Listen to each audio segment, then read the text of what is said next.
lengakusho nje ukuthi iSwatini yangenela muva endzabeni yakumaguga. Okay.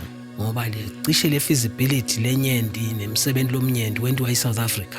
Okay. eSouth Africa beyifuna ukuthi ngikuphi lapho ingabamba imandi khona. Ito sita abalimi bayo labaseKomati Port. Bona kuya eMozambique. Kunemhlaba lomuhle lapho nalapha eMpumalanga eKomati Port. Okay. So ifuna ke ukuthi ke akube nelidamu kwatholakala ke ukuthi lidamu lingabanjwa la eNkomati. Manje ngekuthi la ngekhathi eSwatini. Okay. Sekufuna ke ukuthi iSwatini ibe ingcenye yale. I-benefit. So ke ngoba kulima lokhu kahle kwathi ukuthi where is my market? Okay. Hayi ukuthi uhambe uyohalula nje uhalule ungadi ukuthi utawulona. Lenye ke yaba inkinga yaba ungevani kwebantu ikakhulu kwabobaba etikhulu emangweni. Hayi kwakulukhuni ke lapho. Okay. Hawu akuze kufune sibuyise bo RA. Hawu wasibambisa nje babe Mshamdane. Hawu kwakulukhuni. Siphume singene bolutsitsini singene bokuphi. Kuphambana ama-boundaries. Uphambana nje ukuthi laba sebalima kanjani.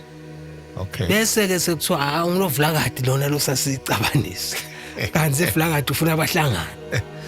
Kepha ke lokwaba kuhle ukuthi emva kokuba sesithuthukisile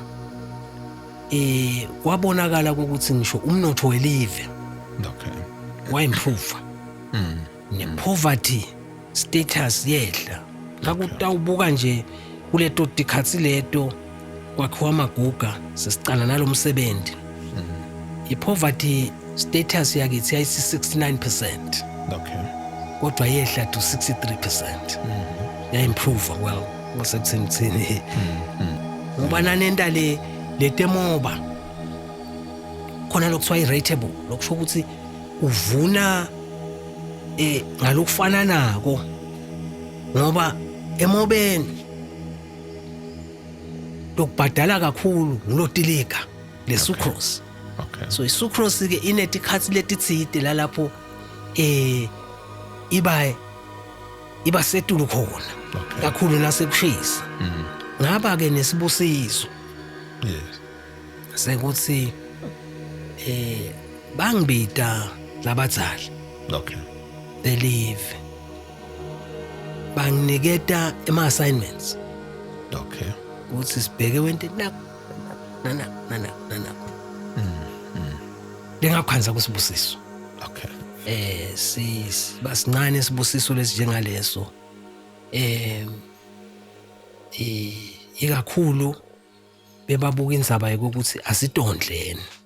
Okay. Nekwekuthi ke sathe lebe ngikwenda leNkomati nakuye luSipho. Sale sikwenda live lonke. Ngani ngoba utawuntshintsha lelive.